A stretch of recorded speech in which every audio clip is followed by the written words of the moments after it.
ఓడిపోయిన ప్రెస్టేషన్తోనే తమ కాన్వాయ్పై దాడులకు పాల్పడ్డారని మంత్రి వివేక్ వెంకటస్వామి అన్నారు. బీఆర్ఎస్ హయాంలోనే ప్రజాస్వామ్యం కూని అయిందన్నారు.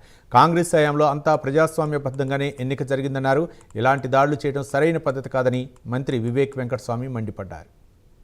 పల్లెల్లో కూడా వాళ్ళు ఇంతమంది గెలిచిందంటేనే అదే నిదర్శనం అన్నమాట.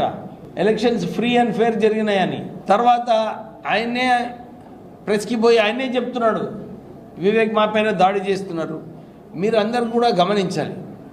ఎక్కడైనా వారికి ఇన్ని క్యాంపులు పెట్టిండ్రు, ఇన్ని పెట్టిండ్రు. టీఆర్ఎస్ హయాంలో ఏమైంది?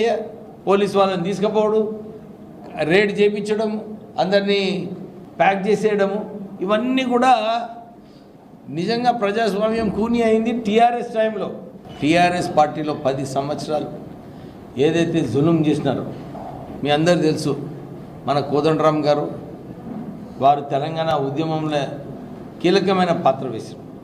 వారి ఇంటిపైన మధ్యరాత్రి పోయి ఆయన తలుపులు పలగొట్టి ఆయనను గుంజి ఇవన్నీ చేసింది టీఆర్ఎస్ పార్టీ కాదా అని చెప్పి నేను క్వశ్చన్ చేస్తున్నాను.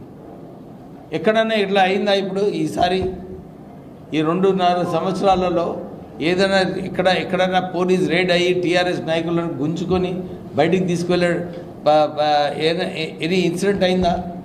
సో బాల్క సుమన్, నువ్వు నీ రాజకీయం చేసుకో, రౌడీ లేక బిహేవ్ చేయకు.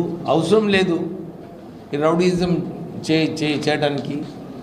ఎక్కడ కూడా నేను 2.5 సంవత్సరాలు అవుతుంది ఎమ్మెల్యే అయిన తర్వాత ఒక్క టీఆర్ఎస్ నాయకుడు నన్ను అరెస్ట్ చేయించిన చెన్నూరులో. ఇప్పుడు